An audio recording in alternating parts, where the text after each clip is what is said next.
Welcome to Forever, man. Let's go. Come on. This is forever. No surrender. Yeah. You know that this right here forever. And there will be no surrender. That's right, folks. Jamming it out over here, Mandalorian style, with Moff Gideon, right? As the focus of the thumbnail for the episode, The Spies, episode 7 of Mandalorian season 3, an epic episode. Let's hope the finale can at least hold its own against it. We're the MCU'S YouTube channel and podcast. I am the humbled creator and humbled co-host, along with my good friend and veteran content creator and YouTuber Cyberneticshark.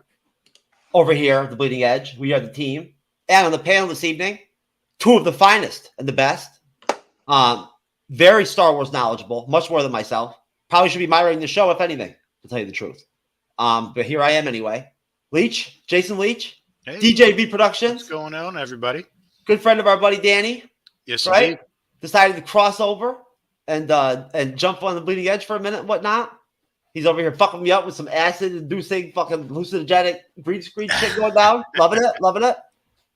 He's fucking me up with that background, making me feel like embarrassed and jealous of your like lavish lifestyle. Yeah, I like to put up a front like I'm somebody, but I'm for real, Cyber. I mean, seriously, just every time he comes out, I feel bad about my life, man.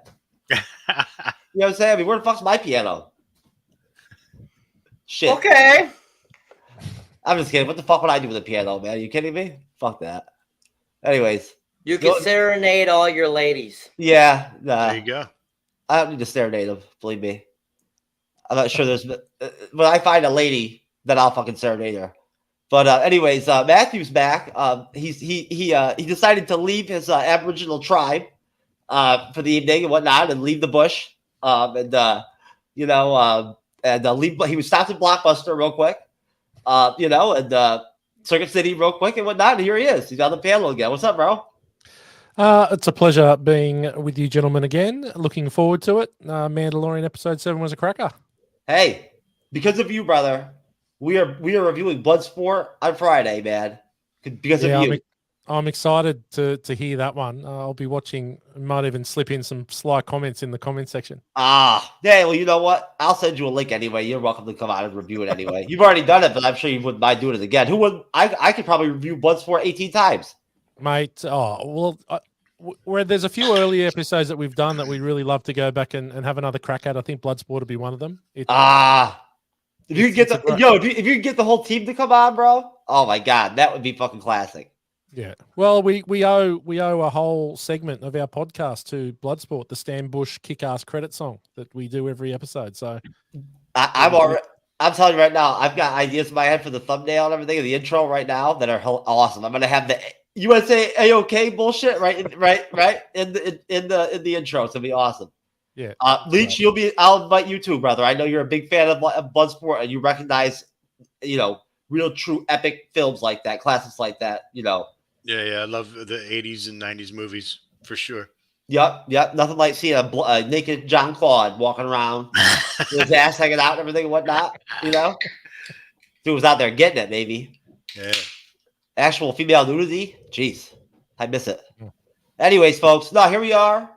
What an interesting episode, folks. I think that we're probably all in agreement here in saying that I don't see this as being one where we're going to be, having really hardcore differences in opinions as far as the material itself and how well done this episode was. It was pretty long, I believe. Cyber, right? Correctly for a Mandalorian episode. 49 minutes? I think 47 minutes.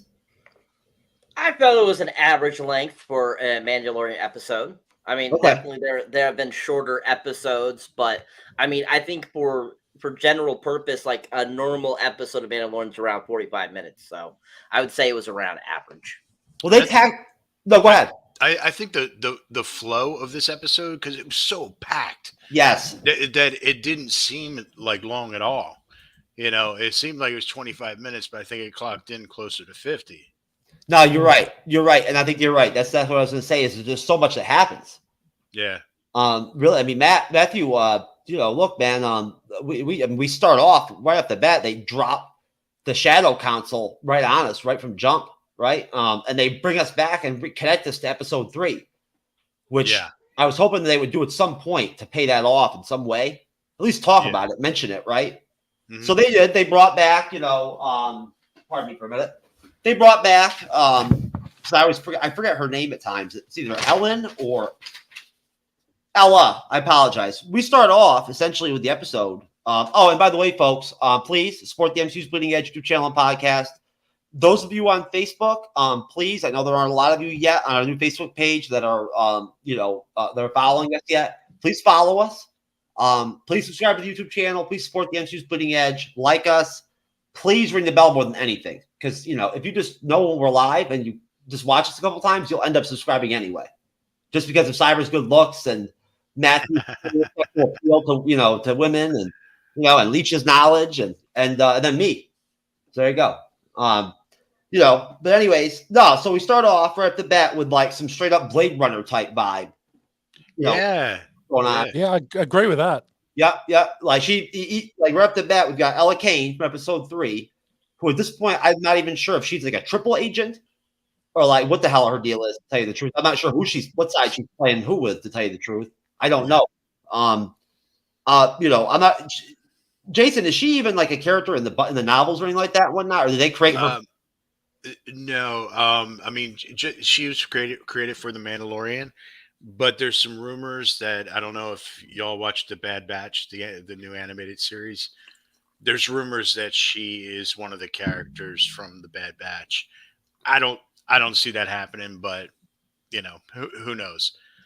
But she's new to this series. I have not watched Bad Batch yet, but again, as I've told you before, privately and whatnot, and in the studio, I'm loving Star Wars so much nowadays that I probably will end up watching it. I'm watching the Clone Wars right now, so I'm in season 2.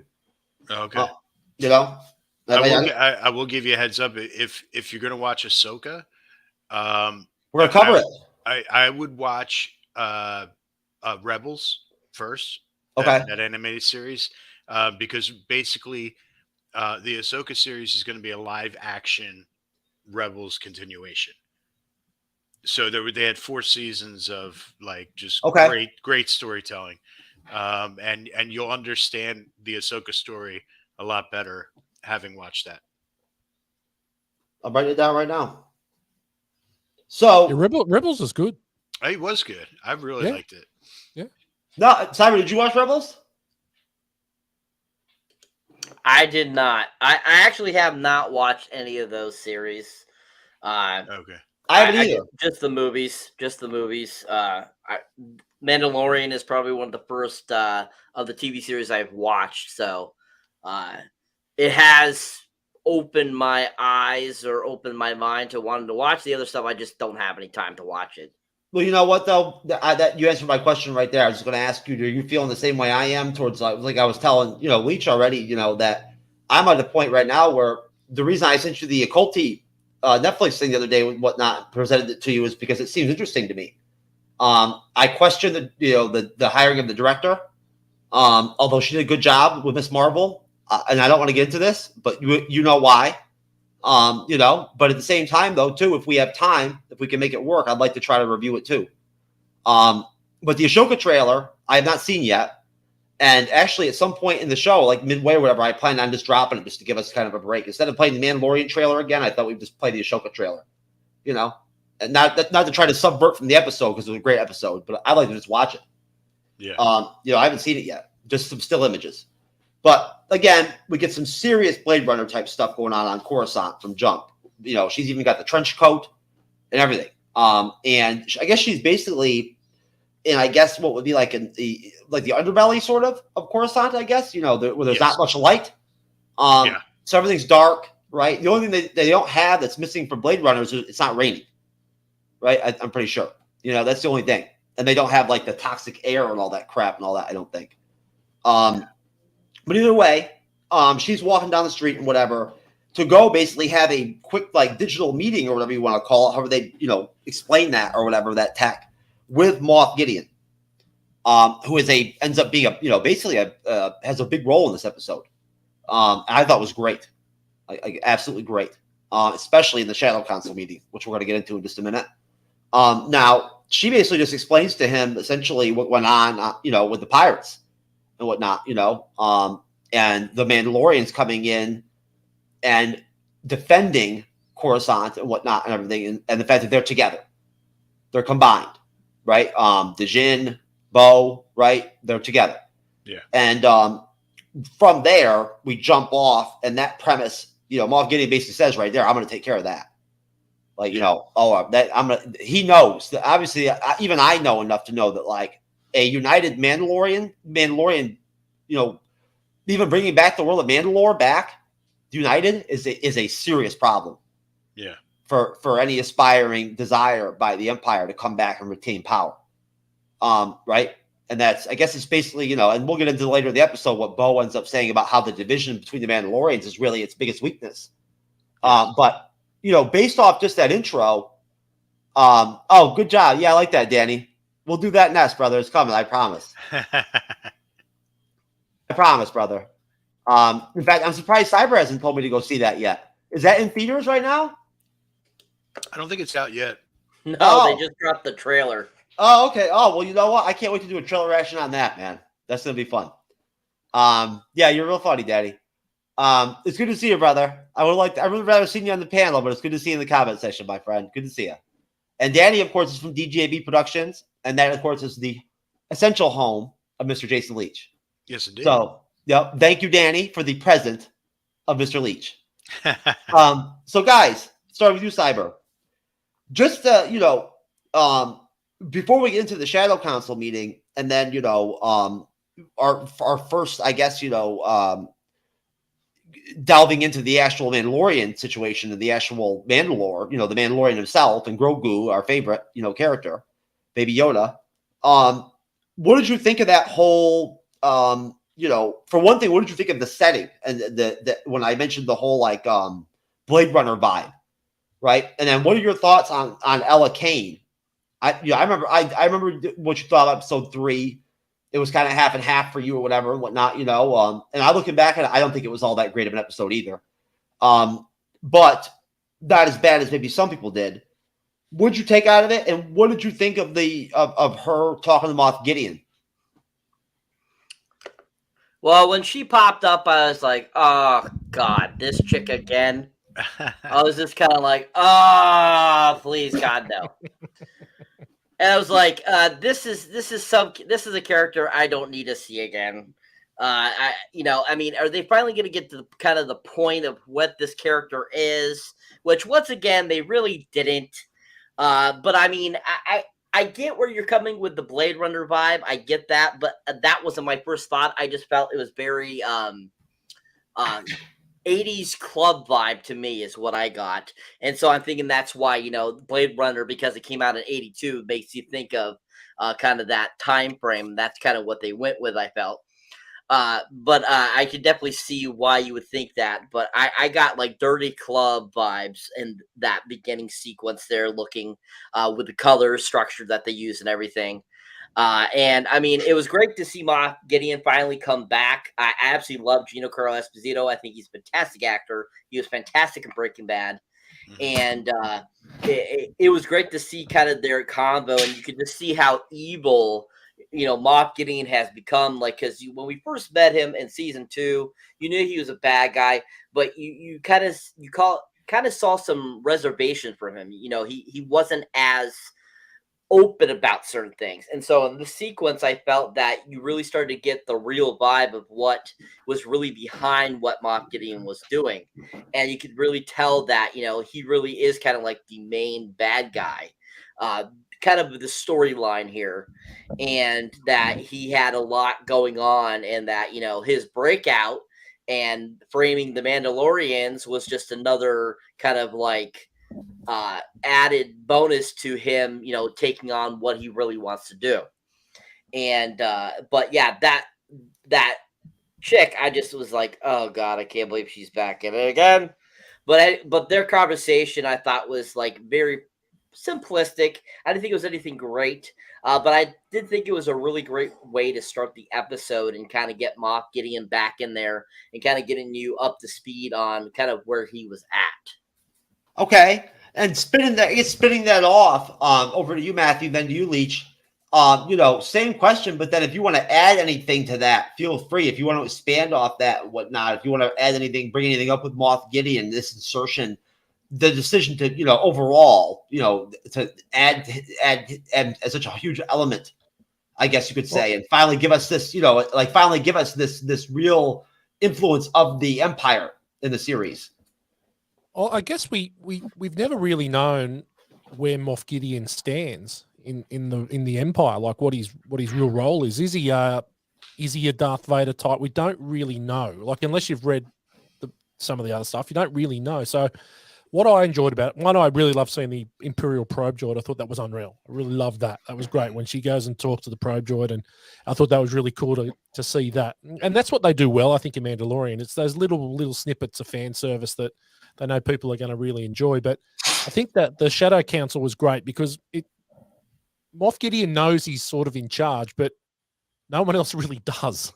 So he's the one who's pulling the strings. He's the one, he knows ultimately they're going to do what he wants them to do, what he wants to do. But, in the end they do. They bow to his will, essentially. And he's where he stands. But that was a really poignant part, I think, because you're seeing what it's like to be involved with the Empire. And I think they're just as, in some instances, as clueless as the rebels. Like, and there's one or two people that are really pulling the strings, and I really enjoyed seeing. Look, I think Giancarlo Esposito is incredible. He's really good in this role. I think he only gets better as the episode goes on. But I really did enjoy just seeing, well, who is actually on board with these plans? Who's actually making these plans? Who is the boss? And I think that little scene there with the Shadow Council sort of laid a bit of that to bear, that Moff Gideon, whilst people within the Empire may not think he's the man, and he's going to do what he wants to do ultimately. I enjoyed that. I really did I did get the Blade Runner vibes as well, and I really like to see is that any sort of vision that we've seen of Coruscant in the past has been this, planet that's completely a city, and it's beautiful and it's technological wonder. It was nice to see the underbelly. It's good to see actually, it's not everyone's a trillionaire on Coruscant, like there is an underbelly to it. And we haven't really seen that much in the past. So that was cool. I enjoyed it. I thought it was a really good start to the episode. But I'm with you, Cyber. She annoys me. I don't know where she sits. Elia Kane. I still don't know whether she's a double spy, triple spy. I don't know how many hats she's wearing. Is she bad completely? Is she just Moff Gideon's minion? I don't know. Is she playing her own game? Who knows yet? And that's a little annoying. And I think, I don't know whether that's lazy script writing or whether it's going to be something that just blows us away in the next episode and we go, oh, okay, there we go. I doubt it. But I'm with you a bit, Cyber. The sooner she's gone, I would just can't wait to see her be shot and kicked off the ledge like what happened to some of the stormtroopers in the final battle. But other than that, I thought it was a good start. I think it's what we needed to see. Good setup. Go ahead, Jason. Yeah, I just don't think that she's a very good actress. I don't. I see her and I just see like she's just so wooden, and maybe that's the director said, hey, you got to be Stone Edge and and all this, but I just don't buy it. She's not intimidating. She doesn't seem very smart. Just wooden. I don't know. I think it's a waste of a character, honestly. But Moff Gideon, I mean, when he's on the screen, and it's anything that this dude is in, like when he's on the screen, he commands that, the audience, and we're just sucked into it, so I would love him to be a bad guy in every friggin' thing I see. He would be like the perfect bad guy, And as a matter of fact, if he goes and does a good guy role, I'm going to be like, what is this, man? But I'm sure he'll kill it. But yeah, I'm glad to see Moff Gideon back. It's a shame that it took 7 episodes for him to return. The Beskar thing, I'm thinking. I'm sorry. When he's on his shuttle and they break him out and they say, yeah, there's Beskar in there. It's got to be a Mandalorian. Remember, his Dark Troopers are made from Beskar, so I think his Dark Troopers broke him out, and that they were just using the fact that it was Beskar found in there to throw people off or whatever. But yeah, I really like the what is it, the Shadow Council. Shadow Council, because there was 2 people in there. One was Hux's dad, Hux from episodes 7, 8, and 9. Yep. His dad is one of the guys, and then if you read the Heir to the Empire series, then Pelion is Grand Admiral Thrawn's right-hand man. So it was really cool to see him there, and I guarantee you next episode Thrawn's going to be in there. Whether it's like one of those things at the last moment and before it fades to black, I guarantee he's going to be in there. And it's going to get everybody psyched for Ahsoka for sure. Oh yeah, it's I can see the connective tissue now that I'm delving more into the lore and whatnot, and I understand the universe. It's becoming more expansive to me the more that I guess you could if you want to call watching fucking TV research. You know what I'm saying? Right. You know what I mean? Or YouTube research? I don't know. Do you? I don't know. I do. Yeah, sure. Why not? But, I mean, look, I was on the theory sites after I watched the episode. I was watching theories about this episode, so I can come on here and talk about it. Oh, hey, be a little more educated, Shout out to Screen Crush right now. I can tell you right now, Screen Crush helped me, understand some of the logistics and intrinsics of the episode. So thank you. Hats off to you, Screen Crush. Thank you very much. These guys are great. Yeah, appreciate it. Turn me on to them. They do a wonderful job. They really do. They're excellent. They're some of their videos, even their Marvel stuff is great too. It really is. Their breakdowns, I think, are probably some of the best there are. That and of course, New Rockstars, right? Which shout out to Air Boss too. Hey, you know what? You kick ass, man. And he's also starting his own podcast too. Over there at New Rockstars. He wants to go back and review Phase 4 and like the first season of Loki and stuff like that and whatnot. And I think that's dope that he wants to do that. I think that's really cool. And re-talk about it and whatnot. That's very brave of him. But Cyber, since basically we already, our fine gentlemen over in the panel I already did kind of like lead into the Shadow Council. Have at it, brother. What do you think of the fucking Shadow Council meeting, bro? I mean, honestly, it was a normal, actual, to me, simply a plain scene. I didn't think it was anything special, but I did think that it had really good chemistry. I thought it had really good writing, and I thought that all the dialogue and everything worked out really well in that sequence. And I really enjoyed Moff Gideon really getting in there. And I just thought it was a cohesive scene. There wasn't much, to it that I really was like, oh, that's it was pretty basic, like, evil people talking about what they want to do, getting what they want to do done, and kind of just like making their plans and all that kind of good stuff. So I thought that it was, your basic sequence that, showed some really good dialogue. And overall, I just thought it was, pretty much, basic sequence.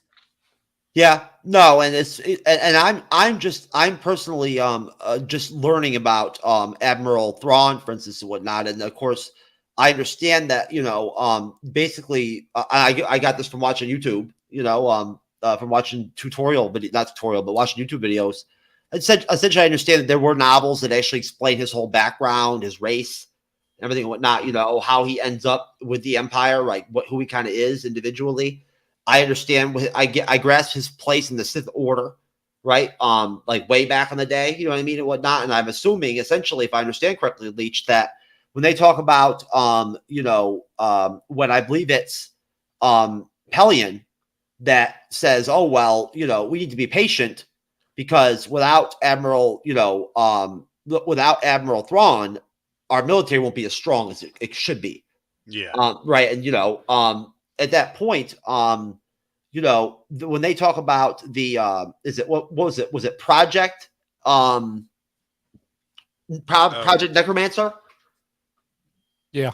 Yeah. Now that's essentially that has to do with the fact that, I mean, Thrawn's dead, isn't he? So they have to bring him back to life, just like essentially, what's his name? The Sith Lord. No, he was in Rebels.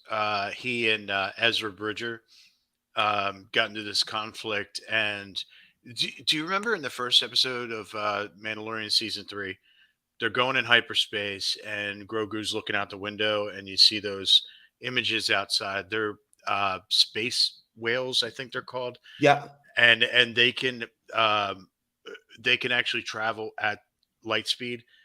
And so basically Ezra, uses his Jedi skills and hones these space whales to come in and grab him and Thrawn and take them away. So Thrawn and Ezra Bridger are in the unknown regions, and they have been for, I'm going to say, probably 10 years at this point. So I guess he's assumed to be dead, but you could tell he's working his way back into the regular universe. Okay, and of course, no, but so at that point, it would be, and you have to pardon me, Matthew. Maybe you can help me out with this. Which is this? Who is the Sith Lord that was the leader of the Empire, essentially? That is dead. That they are trying to bring back from life. Oh, Darth Sidious. Yes, that Darth Sidious. Okay. Yeah. He's That's mentioned. the Emperor. He's mentioned in the Shadow Council meeting, isn't he? I don't know. I don't think Sidious is. No? I don't think Sidious is. Okay, my bad. Okay, so then at that point, you're right, Cyber. I would agree with you to some extent that nothing really all that pivotal happens, other than the fact that, to you, Jason, and then to you, Matthew, to wrap it up, the fact that we do see Moff Gideon basically, sort of swing and show his influence and his ability to use his vocal abilities to, I guess, to not manipulate, but to curry favor strategically, right, with the council, to where he essentially outwits, Pelion, what I mean, and whatnot, and his sort of like underling there, who is, I guess, the commandant, who, mentions that he got Darth, Midian's request, for that, what ends up being that sort of attack squad that he puts together towards the end of the episode. Yeah. That it comprises, and he kind of scoffs while talking about it and mentioning it as if it's a joke. Right. And that's when Gideon really kind of establishes things and flips the script. Right. Right. And what did you think of that? Now, I found that interesting. Go ahead, Leach. Oh, I'm sorry. Oh, you're fine. No, I agree with you. I think that that Gideon, I just felt that even though they didn't give him his dues, he's pulling the strings on all those guys. You know what I mean? I think he's like a master manipulator, and that he knows exactly what he wants these guys to do. I love the fact that he was like, all right, well, listen, this is what I'm going to need. I'm going to need some Praetorian guards. I'm going to need, a squadron of TIE bombers, all this stuff. And it was just like done, and it's there and ready for him at his disposal. But yeah, other than that, I think you covered, everything I was going to say, Jeff, honestly. Okay, no problem. Matthew, your thoughts, sir, on the Shadow Council meeting? Oh, I just think I love it when someone's the smartest man in the room and no one believes they are, and he's boom. far and away the smartest man in the room. And I think that's what I was really trying to get at. Yeah, Thank you.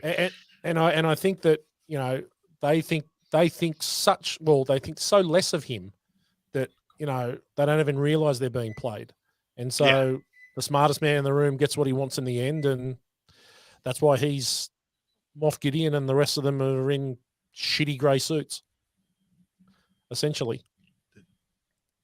Gotcha. Well, that's well said. And of course, essentially, So if you clear that, just set the time. It'll run at. I wanted to check in. I wanted to check out Leach's personal conversation there. You never know. Could be some interesting stuff going on there. You never know. But that's dirty secrets. No, you're right. One thing I did like was that shot of Moff Gideon before he goes into the meeting on his ship with the red lighting and everything and whatnot, right? Yes. Yeah. That's why I used it for the thumbnail. I just love that shot. Yeah. Yeah. And the it had such a Vader feeling to it. Yeah. And you could tell that Gideon is like a Vader fanboy because he even tries to dress like him and and all that stuff. He's even got that little get up on his thing with the lights and just think he's a total fanboy. Definitely. I love the red lighting too. I do. I Yeah. I love the red lighting. I think it really represents the Empire very well. It really does. It really contrasts the light versus dark dichotomy that flushes out so heavily, throughout Star Wars, just like everything else, Lord of the Rings, all the Tolkien stuff, right? You know what I mean? Essentially, right? Yeah. It's all basically that kind of deal, right?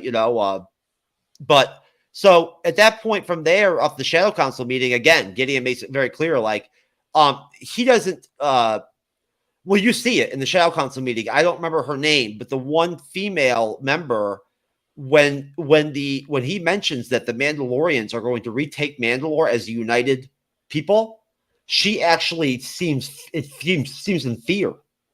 Like she utterly almost shudders for a minute or gasps. You know what I'm saying? And whatnot and everything. But Moff Gideon's not even whatever. He's just like, yo, I'm going to smash him. We got to take advantage of these bitches, why they're kind of compromised. And he understands the Mandalorian culture. He gets the deal. He gets the division between the different tribes, right? And that this would be the point to attack them. If you let them establish a bulkhead, that's like Bo-Katan's is later in the episode, they become the biggest enemy to the Empire there could be. Right. So from there, we basically just end up getting into, back to Coruscant where, basically, the droid of Mr. Is it Billy D. Williams? Carl Weathers. Yeah. Oh yeah. Why get them mixed up? I don't know. Carl Weathers. I'm sorry. My bad, Carl. You were Dope and Predator, baby. Another great classic film that we got to review, but basically no. When we go on Navarro, Grief Karga, is being warned by his droid that there's an imperial ship, or whatever, pulling up and whatnot, everything. And he's all freaking out and everything and whatnot. And he tells him, just look at the ship and look at the markings on it, and it's Mandalorians, right? And at that point, basically it's just kind of a lighthearted scene where, I guess as kind of a present, Karga puts together, what is now called, I guess, I-12, not I-11 or whatever, whatnot, or 111. IG-12. Yeah. He's managed to accomplish what Mando wanted to accomplish essentially earlier in the season. He's done it and managed to remove his base programming to where he is just essentially just a straight robot. And he's got some kind of weird fucking Star Wars alien thing fucking inside of it, running it and shit and whatnot. And this is a setup for Grogu, like a vehicle for him, almost like a wheelchair and shit. You know what I mean? In a way, or some kind. So that he can walk around and whatnot, and people are involved, I guess. Which is is that a positive? I don't know. You tell me. You guys want the Ellen chick or whatever to fall off a cliff. I wouldn't mind if Grogu fell off a fucking cliff. Just to be clear. I'm with you now. At this point, he's just a distraction. Yeah, he's adding nothing to the story. No, I said it from jump for the first episode. I was hoping they were going to kill off Grogu in the season 2. I would have been happy if they did. What's up, peeps? What up, Joss? Oh God, only Joss would come in the comment section and from jump be talking about. Imagine fucking a robot. Seriously, Joss, are you kidding me, man? I'm telling you, you Canadians, man, you're fucking shit. All stoned and shit, talking crazy shit. That's now. Joss is a good buddy. She's a great supporter of the Bleeding Edge. We love you, Joss. You're my friend, buddy. We actually, I talked to her on the phone today, and she's doing very well. She lost 120 pounds in the last year. Oh, that's amazing. Good for you, Well hon. done. Yeah, good for you. Yep, she's Excellent good. job. Yep, and she is a warrior. So yeah, so it's very lighthearted, and I don't know. I don't care for these scenes that much. I really don't. I like Karga and everything I do, but it didn't do all that much for me. But Grogu likes it. He jumps right in there and whatnot, and insists that he wants to be in there and everything and whatnot, and is using the droid. And Mando ain't feeling it, but Grogu kind of runs the show, so he like persuades him to like let him hang out in the robot or whatever.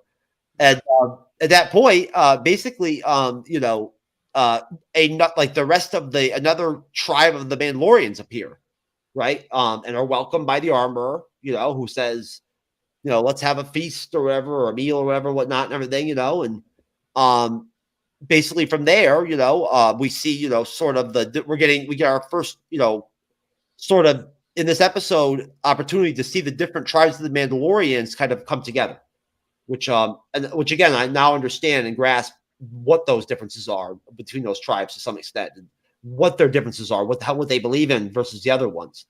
Now I actually, I like the armorer, I do. And I like how she goes about her business and whatnot and conducts herself almost as a quasi leader and tries to foster and bring the people together, yet she does at the same time acquiesce to Bo, right. To run the show. And sees her. You can tell the armor, I believes. I don't believe that the armor is a double agent or something like that. I think that she genuinely wants to see the Mandalorian people done well. Mandalore rebuilt, Yeah. and she sees Bo-Katan as the leader of the Mandalorian race or people.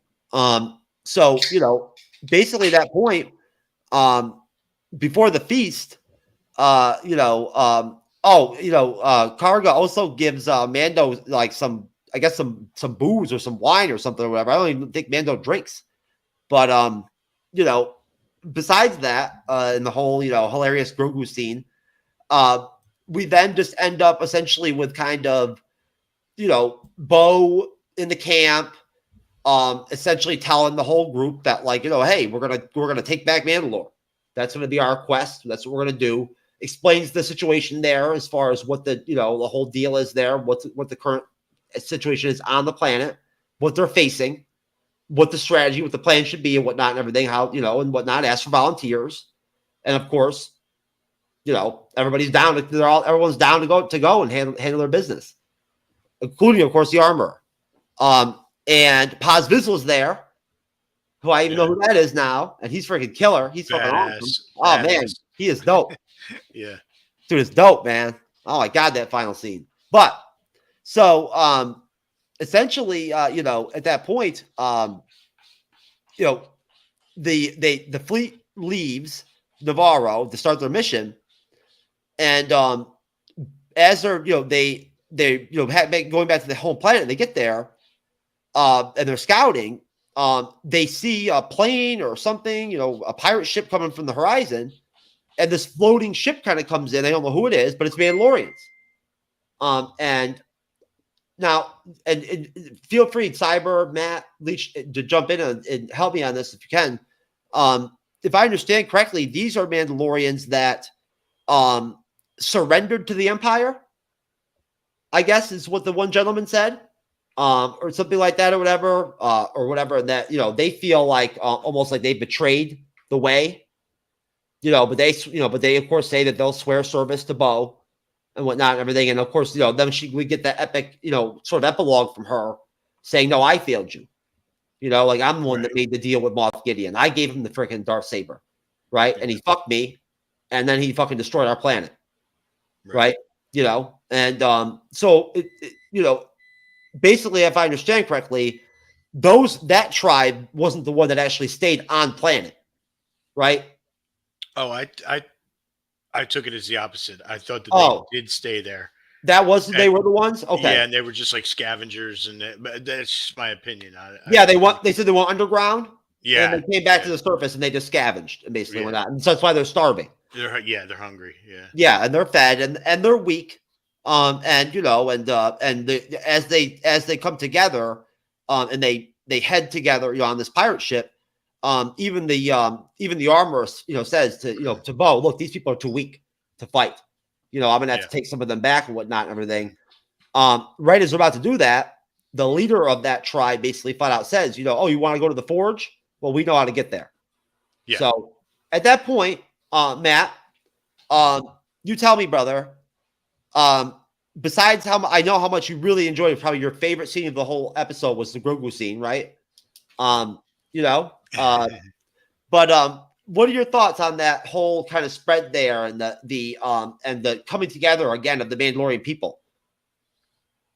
Yeah, I think. Well, obviously. Okay, so let me talk about Grogu to start with.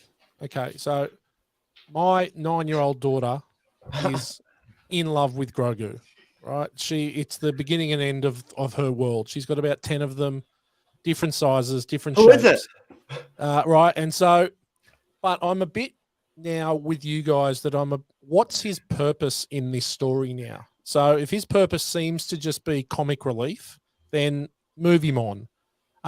It actually they showed their hand about what they think of him by just being a pain in the ass and sitting in the robot pushing the no button to say no, right? And I just don't know where he sits.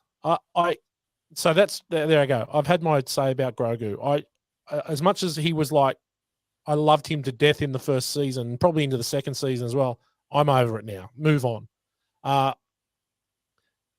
The joining of the clans, essentially, it's a bit like Braveheart, where they're getting all the clans to go to war against the English, right? So I'm enjoying seeing where that's going. I don't quite understand that. I thought Bo-Katan was like the leader of Mandalore. I thought she was the one that was predestined to be the leader. And so surely her showing up is enough for people to go, well, we're back in on this. I'm not sure about what's going on there and how long we're going to, I guess, have this confusion about whether she is going to be the boss. I did like seeing the old clan that's stuck on the planet on Mandalore. I think they're gonna join together. That Mandalore's going to reignite and reunite together and become a force in the galaxy. What that means for the rest of the galaxy, I don't really know where that plays out and how many more Mandalorians there are scattered around the galaxy for them to be an actual force. How many more people are on Mandalore? We don't know. I guess we'll find out more in the next episode. But I quite like that they're going to try and reunite Mandalore, I think. But what's their purpose going to serve? Like, obviously, the Empire are scared shitless of them. I think the biggest question is, and we'll probably get to it a bit later, but, you know, how long's that Empire base been on Mandalore for? Like, yeah, it was like really set up and like it had been there forever. But so when they started to chase through the first, it was the caverns, and then it turned into, I'm going, this looks Empire, right? So, and I don't want to get too far ahead, but that's a question I'd like to pose a bit later. But yeah, I'm looking forward to seeing what happens with the Mandalorians, about how they unite. And obviously now with Din gone, it's an interesting part, because, you know, they're obviously going to have to try and rescue him. But yeah, I think the bigger question for the episode is, what is this base? How long has this base been here? Moff Gideon asked to have a squadron of bombers and interceptors and all this kind of stuff that seemed to already be there. Like, what is this? And then not only that, how don't the guys on the surface, this Mandalorian tribe on the surface that's been living there, not know that it's there when they know where the forge is? It seems to be like a 3-minute run away from where the forge is. So a couple holes I'm happy to explore. Of course, it looks amazing. I can't deny it. I loved it. Like, I bought in, but at the end I was just like, well, that looks like it's been there for a long time. And is this mystery about Mandalore, is this a story that's put out by the Empire so that people don't come back? You know, is there more to this? Like, and if it's again the timeline again, like Moff Gideon gets blown out by the Shadow Troopers, obviously, that have used Beskar, but then how does he has Moff Gideon always been on Mandalore? Is that his base, right? Even from the very start. So maybe we'll find that out. But yeah, I just thought that they sort of really threw that at us without a lot of prior knowledge, or a lot of even like they didn't. There wasn't an element of like they just really ripped the Band-Aid off with it. It was no picking the scab. It was just rip the Band-Aid. Oh, we've got a base on Mandalore. So yeah. Anyway, lots of questions, but look, really enjoyed it.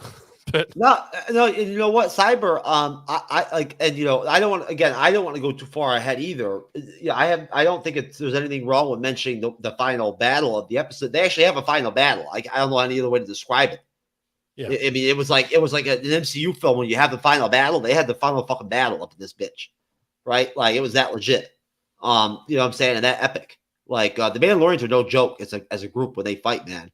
And and I want to mention too, Cyber, that shot when all the Mandalorians dropped off that ship with their jetpacks onto the planet, that was freaking epic too, man. I can never get enough seeing them do that.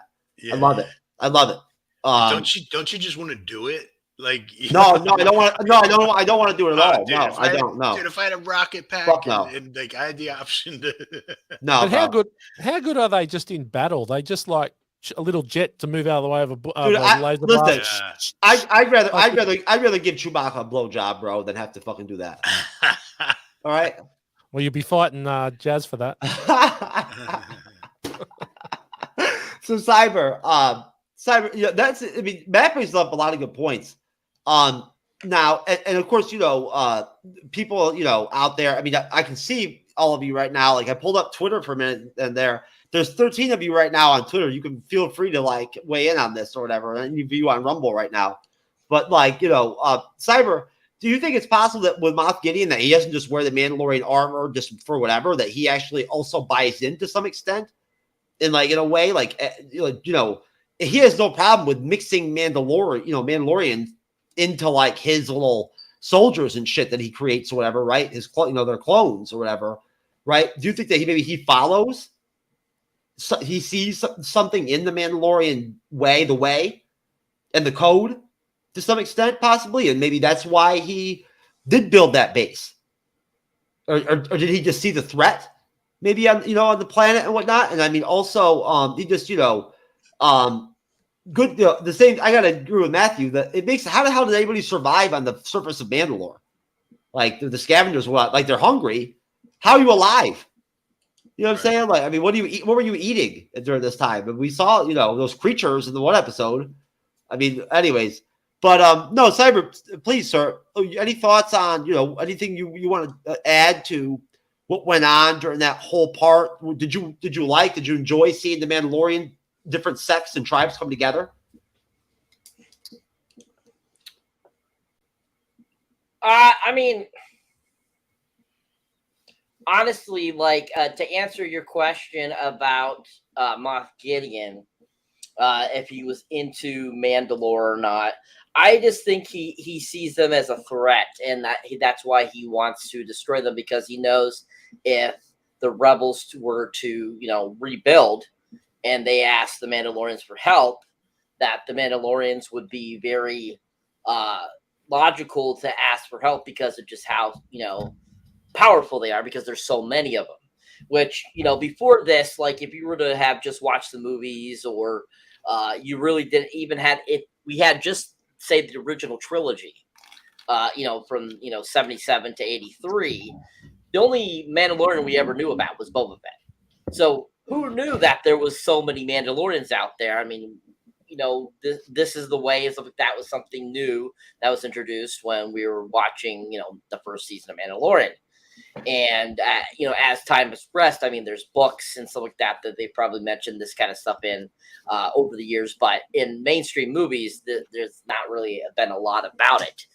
So I definitely think that, he sees a threat in the Mandalorians, and that's why he wants to destroy them, because they're in the way of him, rebuilding the Empire, because they know if he tries to rebuild the Empire and, that they have enough people to stop the Empire again. And I mean,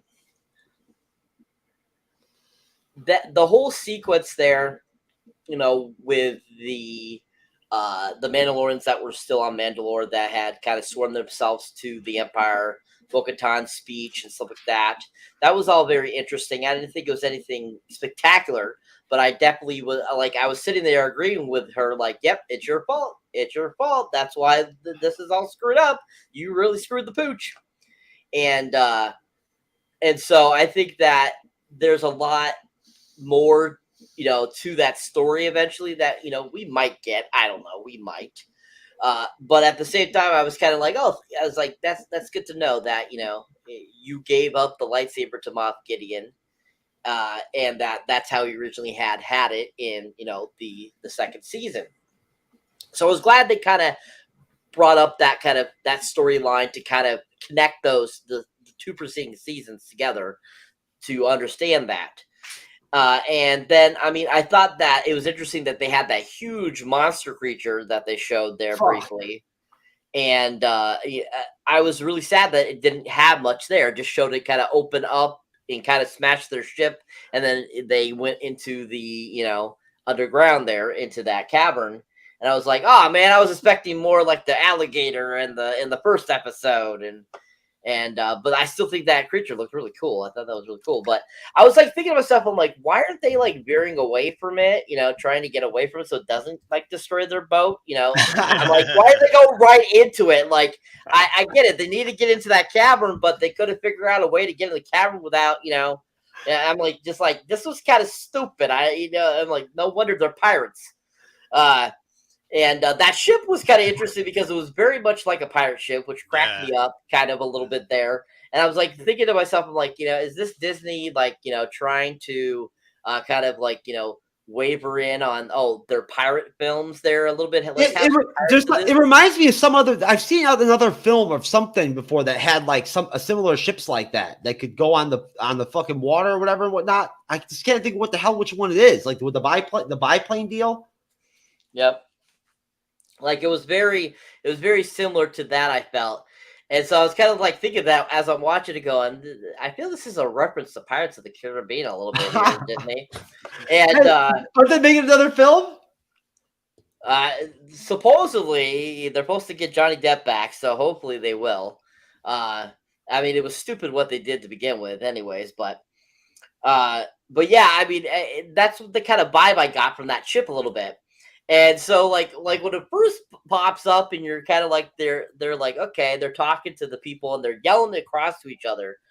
And I'm like thinking to myself, I'm like, they don't have something that he used to make like a loudspeaker with or something here. This just seems like they're throwing their voice out there for no reason. But then it's like it showed it and it had like the sails and shit. And I'm just like, I'm like, what am I watching? Am I watching a Pirates movie or show? Like, I thought this was Mandalorian. No, this is a crossover to Willow, bro. I guess so. Yeah, they're like, Willow sucked, and they're like, let's see if we can throw some into Mandalorian. Man, it might help. But yeah, I thought that like the fight sequence on the boat with the two Mandalorians was, I thought, pretty good too. I liked that. I thought it was fun that they kind of battled it out. The one still masked and the other one not masked. I think that was Casca Reeves and Paz Vizsla. Okay. And I thought that moment was good, in that sequence there leading up to the giant monster guy there briefly. And I feel like pretty much the majority of the episode, like everyone has said, there's so much information they packed into this 45 minutes. So I mean, there's so much going on still, and I think that's probably why everything didn't seem so like so important, because there was so much information you can't keep up with it all. You kind of got to watch it piece by piece and kind of learn about it. So I think that's another reason why I feel like most of the scenes were kind of like, okay, they're basic, because they had so much to get through and they wanted to get through it so that they can really kind of tie these strings together to get to the end of the season. So I think that it was, that sequence there was quite interesting. Like I said, Bo-Katan, given her story, I'm glad that she gave that, said, it's her fault we have a better understanding of why the pirates are in the situation they are. And leading up to the cavern sequence, I think that was a decent portion of the episode, and it wasn't too bad, and it wasn't horrible. It was good. It was still fun, even though it was very condensed altogether. But there was some interesting moments during that sequence, I thought. No, Leech, if anything, man, shit. If they wanted to, they could have like literally just had this episode end with this like some fucking huge shit with that monster, right? And then them fucking like fighting the monster or something like that and whatnot, and gave Bo-Katan more time to talk and do her speech and whatnot and slow things down a little bit, add more weight to her words, right? They maybe add some more emotion to, to the whole situation and whatnot, and to kind of explain some of these, questions we're having as to how these people fucking survived on the surface of Mandalore and all this shit, right? Like, were they somehow getting like MREs? Did they have did they get MREs or something? Or, what were they eating? Were they eating like rocks? But no. Right. Like, no, seriously, they could have saved the freaking final battle and shit and everything and whatnot, like for another episode. Yeah. That's why I get upset about these filler episodes they have. Like they could just take the nuts and the bolts of this story and spread it out naturally and make it awesome. But I just get frustrated by like last week's episode was just a freaking mess. Yeah, I really didn't like it. Way too much CGI, bad acting, bad writing, stupid cameos and all this stuff. So, but if they could have taken like the shit that went down this week and spread it out over 2 weeks, hell yeah, because you could have gotten more in depth, like you were saying, Jeff. It was almost like a Clone Wars episode type like vibe. Yeah, last episode. I'm with you. Yeah, absolutely. Right? Yeah, that same kind of like childlike fucking, animated, kind of. You get what I'm saying? Yeah, absolutely. No, and listen, Matt and Cyber totally fucking swept it clean as far as like breaking down all the fucking intense shit that went down. I reckon that they've sort of lost the plot, quite literally, this season. Yeah, and they've forgotten what drew us all back into the Mandalorian at the start, which is essentially story, right? And a new story. And I think this season, more than any other, has felt just set piece to set piece, episode to episode, right? It just feels that it's like it's another challenge that they've got to overcome. It's just another challenge they've got to overcome. It's just another challenge to overcome. Whereas I think what you said, Jason, was right, that they could have essentially the core of this season is Mandalore reuniting, right? And if they had just used that as the core story for the whole way through and forgotten about Jack Black and Lizzo, and that this really could have been the ultimate end to this episode, where finding that the Empire's on Mandalore he's going to reunite the clans essentially of Mandalorians, but they've gone the long way round to get there, and as such, they've given us a few episodes which are really quite shit. And I've really been a bit disappointed with season 3, because I think they're falling into the trap of what has happened in Star Wars for the last 25 years, where they're giving us stuff that we don't want. They're forgetting who their target market is again. And, Grogu has obviously been pointed at kids, and now they're trying to find other ways to make them interested, and it doesn't matter, right? They don't matter. They're going to watch it or they're not going to watch it. Let's not target them. Let's target the people that are going to watch and care about it, right? Listen, maybe they should do a solo series for Grogu and Chloe Zhao can direct it. Right? It'd be fucking awesome, bro. I mean, I can't wait to review that shit. Fuck Ahsoka. Yeah. Fuck it. You know what I'm saying? I'm all, if they do a Grogu solo series, man, I'm on it, bro. Yeah. I would be sniffing that high on the trail and that shit just like I was for I Am Groot, the show. Yeah. But I think you're right, Jason. I think that there's too many filler episodes. And I think that's a problem with TV in general, right? That they forget what the main point that they're trying to get to, or they don't think that there's enough content to get there, so they have to put these filler episodes in. And I think the clans reuniting for season 3 of Mandalorian, that's a season, right? You don't need the fluff. And and I think the perfect example is that they try to squeeze so much in, but a lot of it's just not important. Like as good as the monster is, Cyber, the thing that comes out and smashes the boat, it's there and it's gone. Right? It's just there as a set piece. It's just it doesn't add or detract from the story. It's just there. And you know, they could have essentially given 10 or 15 minutes to that, but they don't. It's like it really doesn't matter. It doesn't happen. So I don't know. I know. Look, it sounds like I'm shitting on the episode. I actually really enjoyed this episode, but I'm looking more at the bigger picture of the season, where I think I think they've forgotten a bit about what it's about. No, you know what?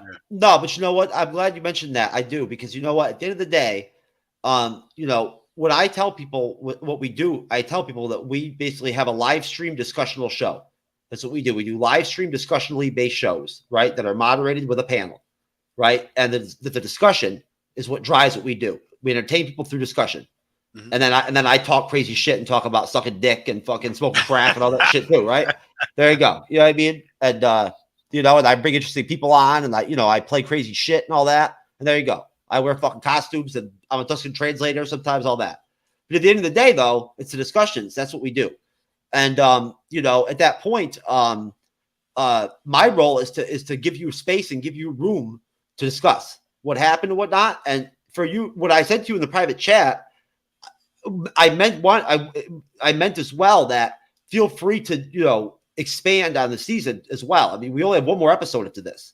You know what I'm saying? And whatnot and everything. And there's a lot to talk about here. And you're making a good point at that point. Right? Like this is what drives conversation. And there's a lot of factors going on here. I mean, obviously they must have known that Pascal was going to be gone, right? At this point. Look, it's obvious now. If you look at the trajectory of the season now, this was not new or anything like that and whatnot. And I don't even want to go in that territory. But that's all these different angles that are to play. So, but go ahead, Jason, have at it. What do you have to say, as far as the unevenness maybe of the season?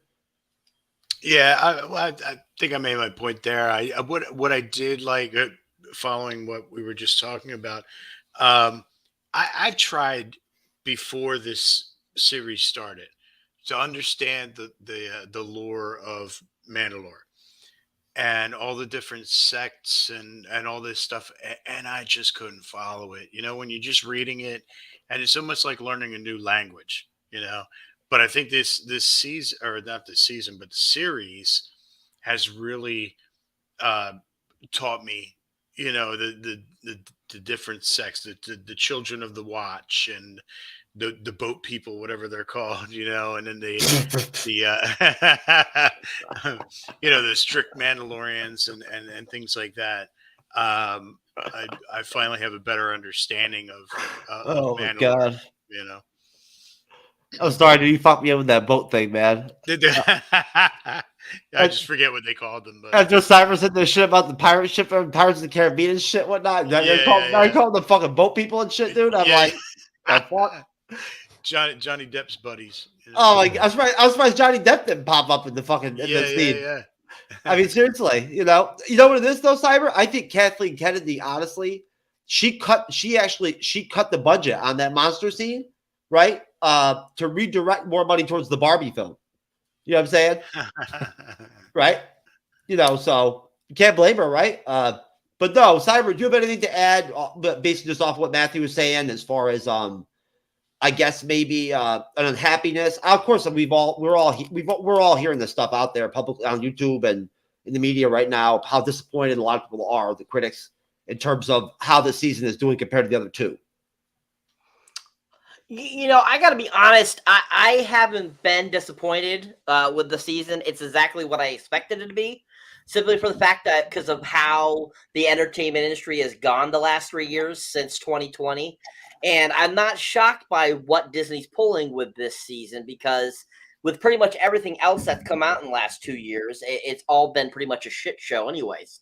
So I'm not shocked at all by what they're putting out with this season. I personally don't have any qualms with it. Like, it's like so horrible, so bad. And I just personally think that it's entertaining enough for me to want to watch it. And, that's not the main goal. But at the same time, I'm not going to, worry about it because, the first 2 seasons were so great. I can overlook this season being not the greatest because just like with everything, like we've talked about and past about, like with Endgame, we had that culmination of 20 films leading up to that amazing film that ended that era. And then we have this whole rebuilding period, which with Mandalorian, it's going to be the same thing, unfortunately. We're going to have 2 great seasons. And then, of course, one season, of course, is probably not going to be the greatest because, once again, like everyone's mentioned, there's not enough information to put out there. They have to put in these filler episodes. So, fortunately, that's what ends up happening is the same thing. It's like this season just feels like they're really focusing on the Mandalorians themselves, telling all this information about Mandalorians versus really focusing on the Star Wars universe. Whereas kind of like with the Book of Boba Fett show is pretty much an extension of Mandalorian versus actually being about Boba Fett. I feel that, like you were saying, they've run out of, information and they're trying to grasp the straws to give us some information to really kind of prolong it. So I think really, if you think about it, the first 2 seasons, that's what the information they originally had. This 3rd season feels like they're trying to figure out where they want to go. And that's why this season seems so disjointed and out of place, just kind of like with how the MCU has turned, kind of like how DCU has been always with a lot of fans. And I think that's just kind of what's going on here is that once again, we're rebuilding again to get back to that goodness that we should have been at the whole time. Do you think, Cyber, that they're trying to maybe extend the series like by having those filler episodes? Because who knew at season 1 that this was going to be like this huge of a hit? And they're like, oh shit, we only planned out like 4 seasons. But Leach, you don't think they can come up with it? They can't on the fly. They couldn't come up with enough material to still do decent episodes. Yeah, that's true. Yeah, good. That's a good point. Yeah. Isn't there enough there? Isn't there enough there in the lore to find? Big time. I think ton of books. The easy one to blame would be Kathleen Kennedy saying, "I want control. I need to wrestle control." Saying everyone sucked Filoni and Favreau's dick about how good it was and they should take over, and now she's gone, I'll let you see who the boss is. Fuck you guys. Right. So she's an easy one to blame. But I don't know. We talk about filler episodes. Is this a filler season? You know what I mean? Like so it's like maybe Cyber's right. Maybe they're like, well, how much content is there? Like how do we stretch it out? Like it's, well, what do you do? I don't know. It's an interesting question. Well, just to be clear, guys, if you ever had any questions as to why sometimes I go with that like really high angled shot with my webcam where it's like 10 foot high, what we're discussing in the private chat occurs occasionally. You know what I'm saying? You know what I mean? Like, I'm sorry, but like when I tell chicks what I do and whatnot, everything, a lot of them do want to watch the show. They want to sit and watch us do the show and whatnot and everything on the TV and whatnot and all that. And for some reason, they're all fucking hot and bothered about that whole, again, that conversation with happening. For some reason, it's very much on their mind. So I don't know. They must be thinking more like Jocelyn a lot or some shit. But nothing wrong with that. I mean, honestly, I wish more women had the mentality of Jocelyn. No.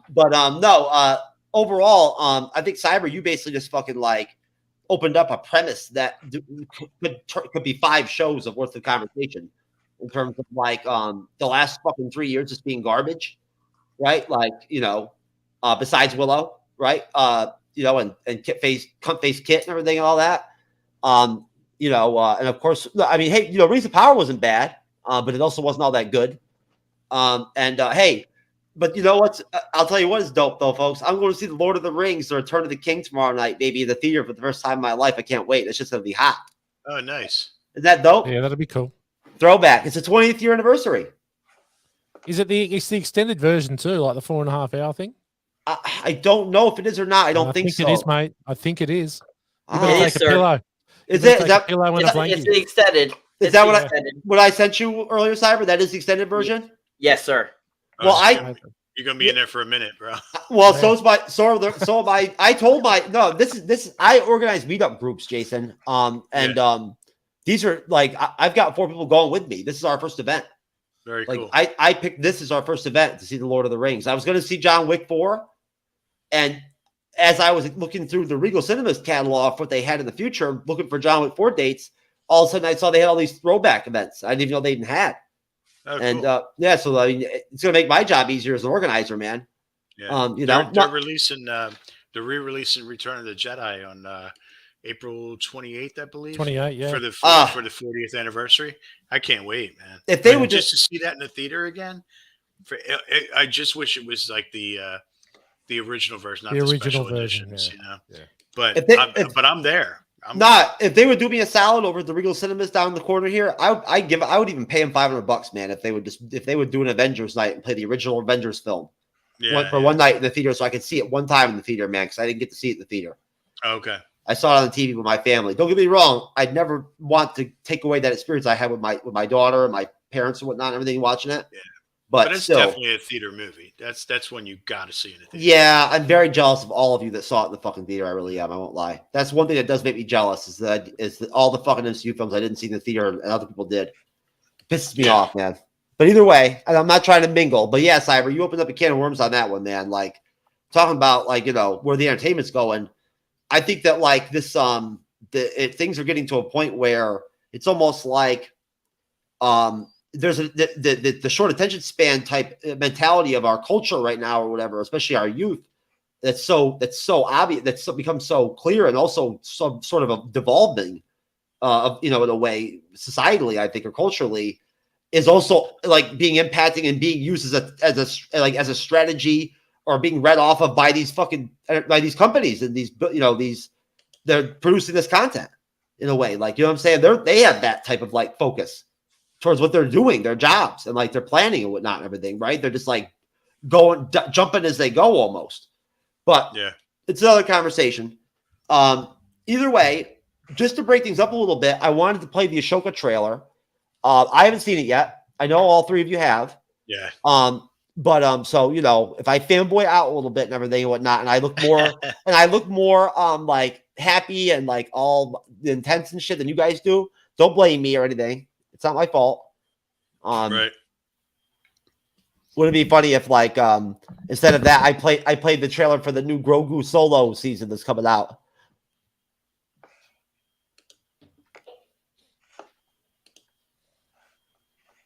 Ashoka. Oh yeah. Something's coming. Something dark.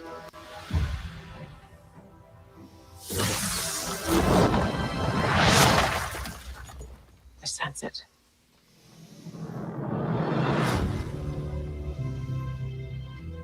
This is a new beginning. Oh, I love the music. Love it. Love it. For some, war. For others, power.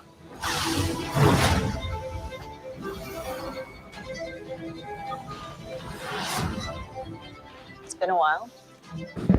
Things have changed. I started hearing whispers Oh shit, my Mothma, bitch. about Thrawn's return as heir to the Empire. I got chills when I first saw that.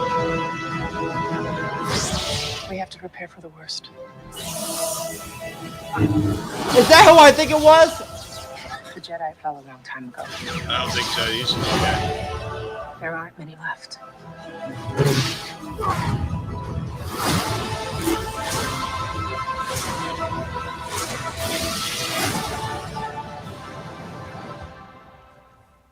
Perhaps it is time to begin again.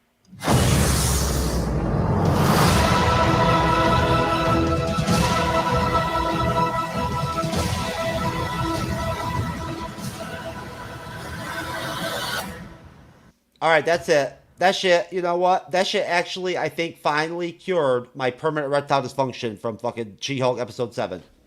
It's finally, the curse has finally been fucking, it's been, the curse of She-Hulk is gone now.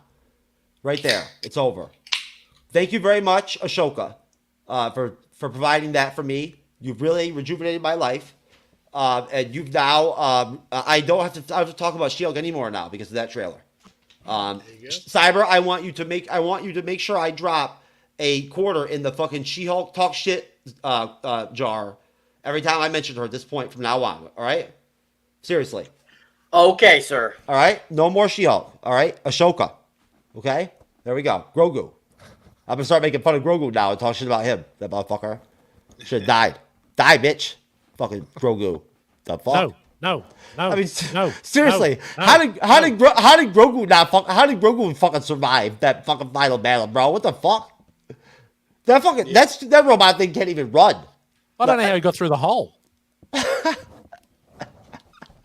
Anyway. Oh my god, man! I'm telling you, dude. I'm serious. Why he was even there anyway? Like whatever. Anyways, so as Cyber mentioned, I believe it was Cyber. You know, as they head to the Forge, we do end up with you know, the some of that tribal divisiveness and whatnot and everything that you're gonna have between the Mandalorian different groups, the splinter, you know, the different tribes.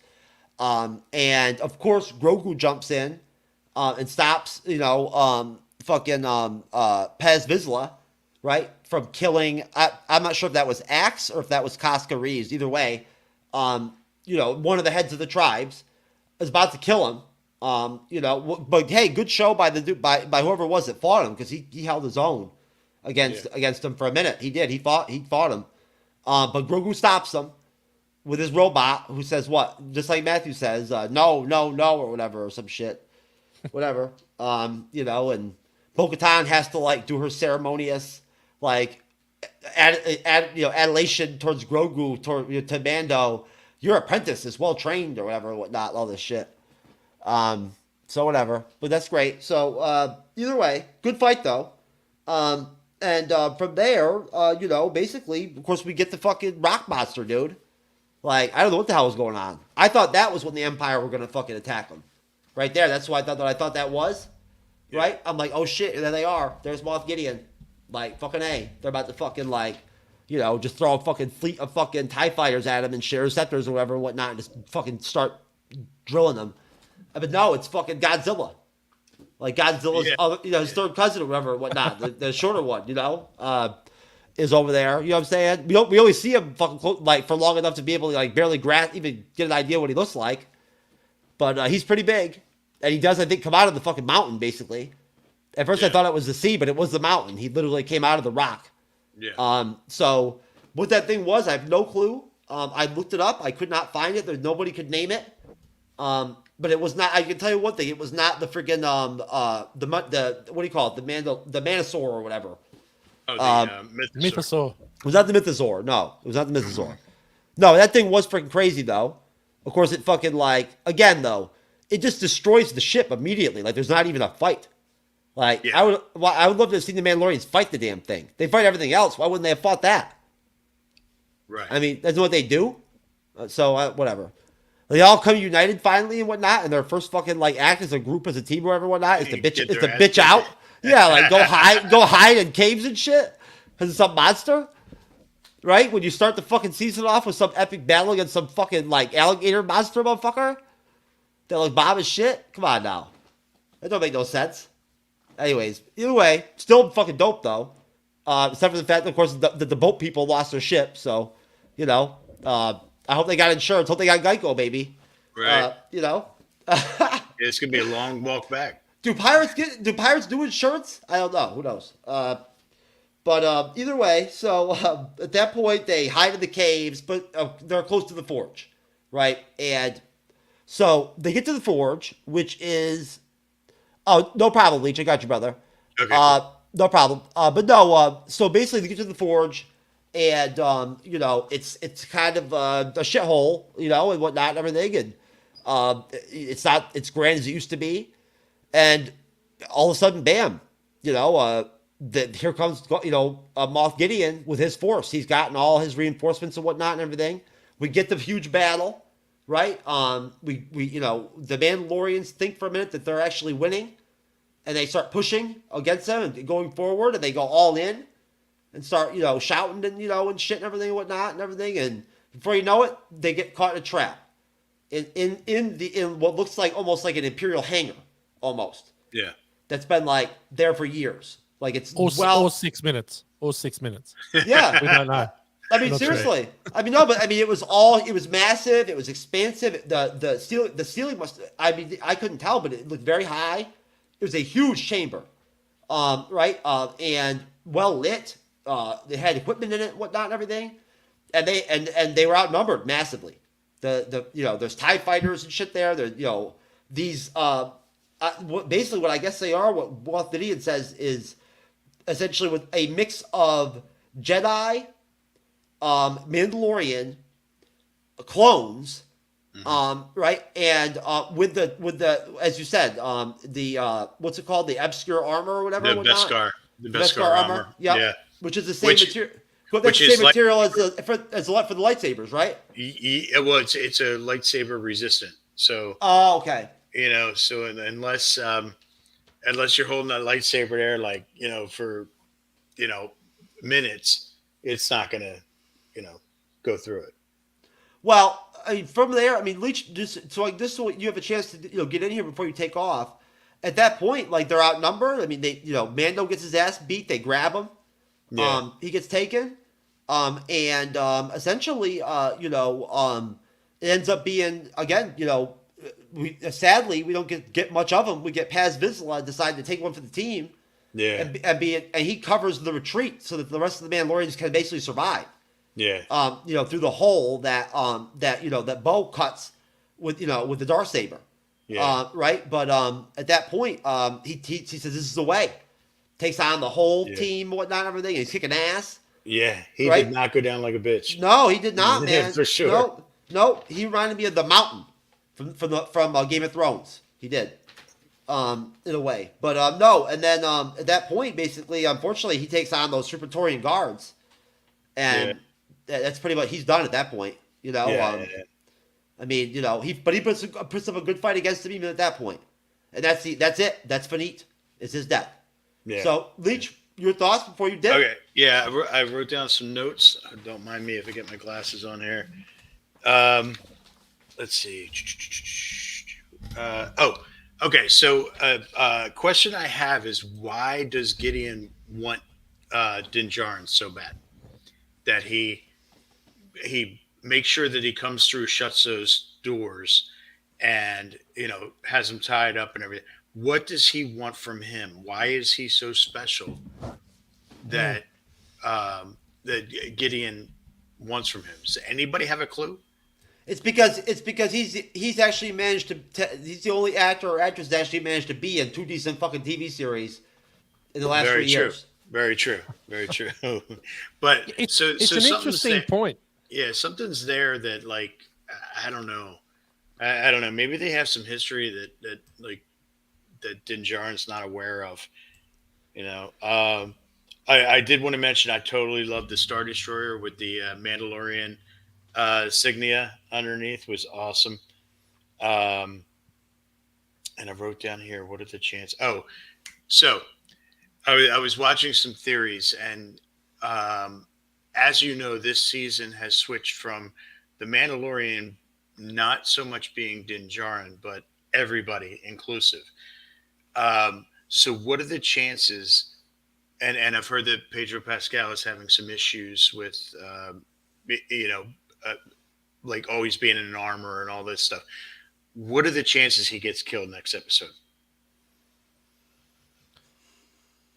Because Zero. then it becomes Bo-Katan's show. Does he have to die for that to happen? Not necessarily, but just something that I was thinking about is like, okay, well, he got this thing rolling. He no longer has the Darksaber. Grogu might need to stand on his own. I would say I'm going to say it's probably a 15% chance they're going to off him in the next episode. But but at the same time, I think it's going to alienate a lot of people too. Do you think that they saw this coming, and the reason for him going to the mines, being brought back in so he can wear his helmet, that it's irrelevant whether Pedro Pascal's involved or not because he's a man in a mask? Okay. Right. So maybe he could leave, but somebody else could fill his So shoes. because at this point in time, they can recreate the voice, right? True. They can recreate the voice, and they really just need someone to stand in. And to be perfectly honest, like it's he has a lot to do with Joel in The Last of Us, and it wouldn't be the same without him. But they can just get a random cracker off the street, and they can just get ChatGPT and get the pro version. Right. for sure. Right. So I agree with you, Jason. I think that there's elements here that there's a lot up in the air that is uncertain about what happens. But I'd be surprised if they killed him off, because I think they would alienate far too many people. For me personally, who's I love Star Wars, but those first two scenes of Mandalorian, the Mandalorian almost became my favorite Star Wars character.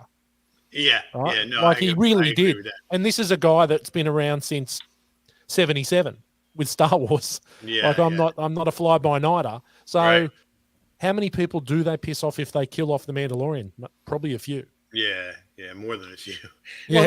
But and the other thing is they did announce that that there was the 3 Star Wars movies are going to be made over the next 5 years or so. They mentioned it at the Star Wars Celebration. They said that the one was going to be Dave Filoni's movie, and it was going to be an Endgame type of a movie. It's getting Ahsoka, Mandalorian, Skeleton Crew, all these other shows that are all tied together. Book of Boba Fett. So I am convinced that they're going to do Heir to the Empire as like this payoff movie, because it's just they're just building so much to it. And if anybody hasn't read Heir to the Empire, get on it. It's probably one of the best book trilogies It's great. that's made. It's awesome. So I totally believe that that's what's gonna. Yeah, but they're also talking about tying Ray and those films into that too. How does that? Ray. There's 3 separate movies, and each one is a different timeline. One is the Dawn of the Jedi, which will take place 25,000 years before A New Hope.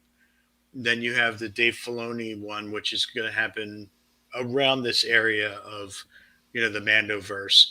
And then the Rey one is 15 years after Rise of Skywalker, and she's starting, a new Jedi Academy type situation. Is 15 years long enough for us to forget the sequel trilogy? Yeah, but you know what I'm getting a feel from, especially this episode of The Mandalorian. I think they're trying to fix, make more sense of the sequel movies, And I thought Force Awakens was a really good movie. I thought it was a really solid start, and I was like, wow, I had all these different thoughts in my mind of where this is going, and then Last Jedi comes out and just shit the bed. And then they tried to put it all back together with Rise of Skywalker, and it just kind of fell flat, Yeah, no, I get where you're going, Leach. At that point, sir, did you want to take off? I don't want to keep you any longer. That's cool. If you got something on your mind, No, I don't at all. Okay. I know that you said you needed to dip. I didn't know. Yeah, I got to get up at 5 tomorrow. No, if you want to go ahead and take off, man, go ahead. I mean, okay. I just wanted to make sure I gave you enough time to say what you wanted to say. Yeah. Thank you. All right, gentlemen. Hey, it's been real. And I'll definitely see you next week, man. Can't wait for that finale. Well, certainly. We'd love to have you, sir. Thanks, man. I love being here. All right, appreciate you. Take care, guys. See you, buddy. Yeah, most definitely. And now we are 3. Right? Right? Just like a threesome, baby. Which I'm hoping to evolve fast. My goal now is a foursome that it's the only I have on my bucket list. And hey, you can even see our Mandalorian background now. Hey, isn't that great? And Cyber, when I can figure out how that green screen works that I got, that's the same one as you. I was almost going to use it tonight, but I must have not noticed that there is no. I couldn't figure out. I have no bottom piece to set it up on, like a plate or something to stick the pole into, something to hold it up. You know what I'm talking about? You know. It doesn't have a stand. It's got the pole. It's got the black part that opens up, right? But does it come with some kind of stand that you then put the bottom of the pole into? The one I have, it was already put together. It has a stand that folds out. Oh, so the stand is in the fold out part. Yeah. Oh, okay. Well, there you go. I didn't have enough time to fuck with it really at that point. I was trying to just cram it in real quick and whatnot last second to try to see if I could use it. I wanted to finally use the bitch since I have the space now. But either way, next week I'll do it. Matt, what'd you think, sir? Before I go over to you, Cyber, did you enjoy that final battle? Yeah, I thought the final battle was pretty epic. The Mandalorians obviously pretty adept at what they do. I thought it was sad that they killed him off. He's a good character. I liked him. I thought it was really cool how they just kept showing you the gun and how it was overheating and you knew he was up shit creek. I thought that was a really cool visual. And then when the Praetorian Guards came out, I thought that was really cool. And that we've been told that they're almost as good as Jedis, so you knew he was dead.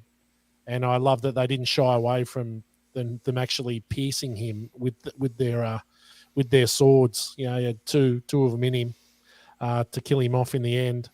But yeah, very cool. Obviously, many questions about what's going on with Mando and where he's been taken, what Moff Gideon wants with him. But I thought the final battle was great, and I thought it was. I did like the bit where they called out, it's more Mandalorians, and they're like, no, they're fucking stormtroopers. So I thought that was really cool. But yeah, last battle was epic.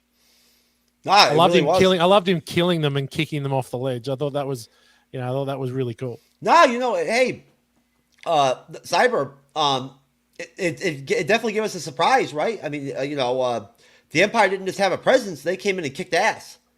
Everything. For once, like the Mandalorian side's not winning. Yeah, I mean, I thought that was kind of interesting how this is all still leading to the Empire very much so. And that, that's what Moff Gideon's primary, objective is, to bring back the Empire. And all those types of stormtroopers, which I know they're not called regular stormtroopers, they're called something else. And they all popping up was interesting. And then, of course, the three red characters there that just dispatch the awesome Mandalorian guy there with the big gun. I feel like I've seen those characters before in something else, but I can't recall what I've seen them in. But I remember seeing them before and going, "Oh, those guys are badass." He's really up shit creek, as Matt mentioned there. And I think that it was interesting that sequence was just pretty action packed, which was a really great way to kind of end the episode, giving us quite a bit of action, which I felt like this whole episode, there was quite a bit of action in it going on between things. And but yeah, I was sad that they killed off that character too, because I liked him too. I thought he was a good character. And I definitely think that the Empire was really showing their strength in this episode. That they're still pretty powerful, even though they were, supposedly stopped by Luke and Darth, in Return of the Jedi. So I think that there's more to the Empire still than we know. Most definitely, and I think that I have no clue what the hell they would want Mando for, to tell you the truth. I mean, look, they've already got what they've got going on with Andor, with Cassian, where nobody knows what his background is really, what his connections are, with his family and whatnot and everything to the rebellion. They're already playing that out for season 2. We're going to be getting that with Andor. You know what I'm saying? I'm assuming they're going to give us that backstory. They're going to give us those connections, the ties between his mom, why why Luthen knew about him, why he followed, kept track of him and whatnot and everything, right? Besides just his skills as a thief, right? So it would be interesting if that was, if that's the direction they went with it, but we'll see. You know what? I mean, hey, I want to, I always want to be optimistic, so hopefully they'll give us a good finale, guys, right? I mean, you tell me, Matt. I'm going to go ahead and rate this episode at a 10. I will. What do you think? Yeah, I wouldn't give it a 10. It's probably my favorite episode of the season. I'll give it a 9. I think there's a few questions there that sort of leave me going, the whole base thing was a bit of I think maybe a bit of a fuck up for me. Give me a bit, but a 9 out of 10. It's a good episode. I enjoyed it. Cyberneticshark. Let's see. I think I will go with a solid 9 for this one for me because they killed off that Mandalorian character. Other than that, it was a very solid episode. Yes. I see. So basically, what you're saying then is that you didn't like the fact that they killed off Paz Vizsla. Correct. Okay, yeah. Which now, and he is I know he's a very well known Mandalorian character from the lore. He is. He's very pivotal. I think he's the head of one of the tribes. So basically, at that point, do you guys have any? I mean, Cyber, then you, Matt. Do you have any thoughts on the finale? Any predictions? I have no predictions on the finale at all. I mean, this was a really solid episode, and then the next one could really suck. That's just how kind of this season's been. So, who knows what they'll do with this, final episode? Hopefully, it'll tie things together. Hopefully, it'll make sense. Hopefully, they don't screw the pooch. And I think that there's a lot riding on this episode to kind of redeem the season. So let's hope that it's a good one. Matt? Look, my thoughts are I think that the maybe the capturing of Din is going to help to finalize the reunification of Mandalore, but I'm not sure whether they rescue him in the last episode. I think that might be the big sort of cliffhanger at the end that sees us into season 4. That whilst they may go on the hunt for him and try and track him down, I don't know whether they find him. But yeah, look, I'm looking forward to it. I think it'll be good. But I'm with Cyber. It could be a steaming hot pile of shit because it seems to be what's been happening a bit. But I'm still going to be there as soon as it's there watching it. I can't believe it's gonna end up being a shit show. I just don't see it. I can't see it happening, but I wouldn't be surprised. I wouldn't be surprised. That's unfortunate, folks. I guess that's where we're at these days in the fandoms, right? Like, it's unfortunate, but hey, we just watched this shit, and you know what I'm saying, and whatnot, and then talk about it afterwards. We don't create it, so we're not responsible for the actual planning or like strategy or any of that or whatever, or budgeting and whatnot, to diversion to Barbie over the fucking, the rock monster or whatever, whatnot. We didn't do that. So just to be clear, if anybody did, already know. But no, listen, Matthew, thank you very much for coming on, brother. Same thing to Jason. We appreciate you very much. Honestly, it's always good to have you in the panel. Good to have you. We enjoy having your Star Wars knowledge and everything on here. And sir, please, tell me when I'm gonna get to come on Born to Watch. Mate, we're very close to going live on YouTube. That's going to be happening in the next couple of weeks. So we're going to get you boys on. Definitely. We'd love to have you join us on the live realm, which will be a little bit frightening. So we're going to need some experts to guide us very gently along that road. So that's not far away. I think probably by the end of this month, we'll be ready to go. So that's exciting. But we've got a couple of big episodes coming up. We've got our 50th episode coming in a couple of weeks, and then we've got our first birthday. So, so listen to Born to Watch, just talking shit about movies, essentially. Hell yeah, baby! And you reviewed Bloodsport already, so hopefully you'll be able to give me some instructions on how to handle moderating the show on Friday when we review it. Absolutely, mate. You're going to need to get the subtitles on to be able to listen to John Claude. And you will see the worst child actor performance in the history of film. There is no doubt there has never been a worse child actor performance than the kid that plays a young Frank Dukes. That's funny. It is tragically bad. Oh my God, that's funny. No, but I'll tell you, it's a good thing that we're not actually gonna react to the whole film or play it or something like that during the show, because honestly, the female actress in the movie basically is only there to fuck John Claude and show her tits off here and there and whatnot, and like say some snappy shit a couple times, and then that's it. So Yeah. I mean, we probably would end up with like a fucking feminist revolt, right? After that shit. It was 1988, so we gotta go back in the time machine, right? Hey, listen. The kind of people I'm talking about, there are no excuses. It doesn't matter. They don't even live in the same reality we live in. So, you know. But no, but Cyberneticshark, my friend, you happen to have eclipsed the 600 subscriber barrier, my friend, which I'm very, very happy about. Tell me, sir, how does it feel? I mean, it feels great. I mean, it is what it is. I eclipsed that like 2 weeks ago. So I'm at 620 now, as people can see there, which is really great. So Well I've done. gained like 19 within the last couple weeks. Yeah, as you can see there, I got a whole bunch of stuff up there. You definitely check it out. I'll be having my Super Mario Brothers review up soon, along with my Shazam and what is the other one that was recently came out? John Wick 4. And but as you can see there, yeah, you can check out my couple newest ones there, a couple trailer reactions. Should be having my Blue Beetle review up soon, or trailer reaction soon as well. And but yeah, just keep working it out. Thank you for all those that are subscribing. You guys are rocking, and you guys have been essential to building blocks on the channel.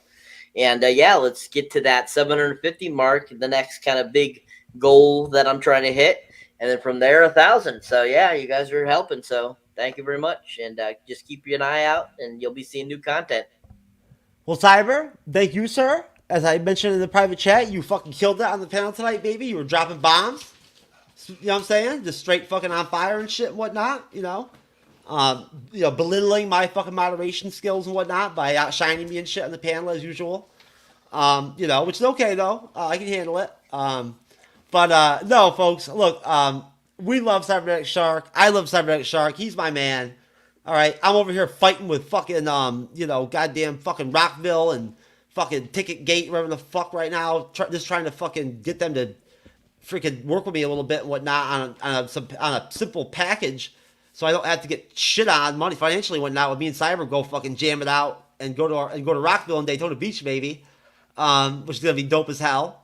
I'm somewhat excited right now yet, but when we get closer next month, I think it's really gonna hit me that we're going. I haven't gone to a live concert in over 2 decades, folks. So Cyber's been to one within like the last 3 months, I think. So did you see Alice Cooper or something like that, like 6 months ago or 5 months ago?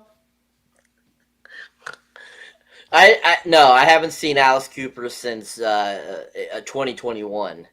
I didn't go to any concerts last year. I'm sorry, sir. So I'm thinking last year.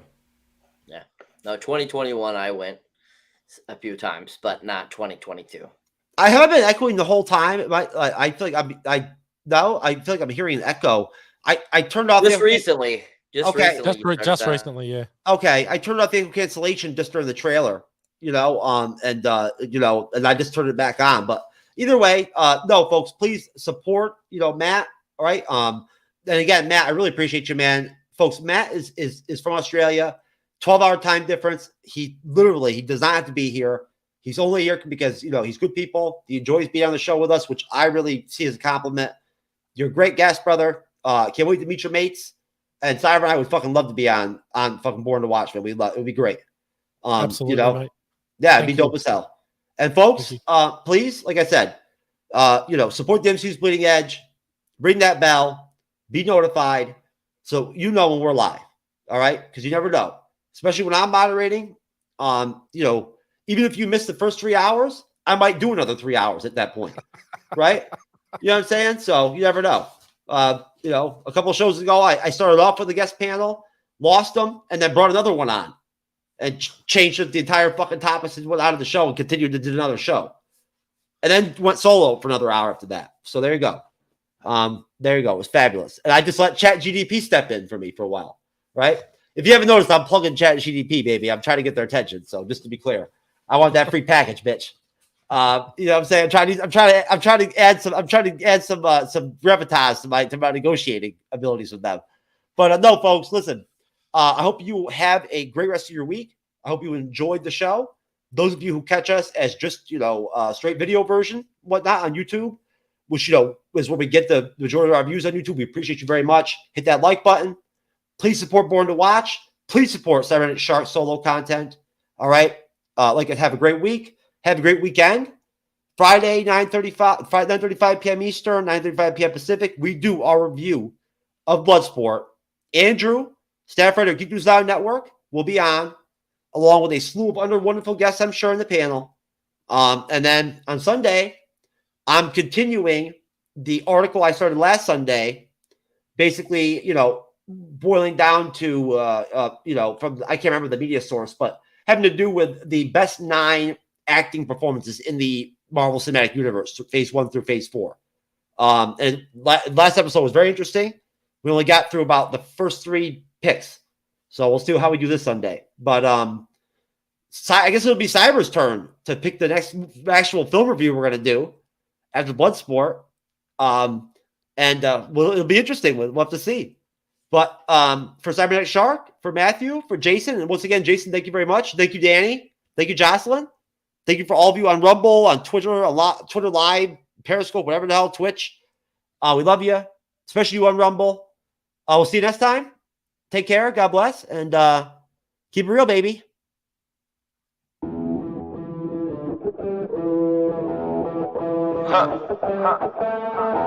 Welcome to Forever, man. Let's go. Come on. It's forever. No surrender. Yeah. You know that this right here forever.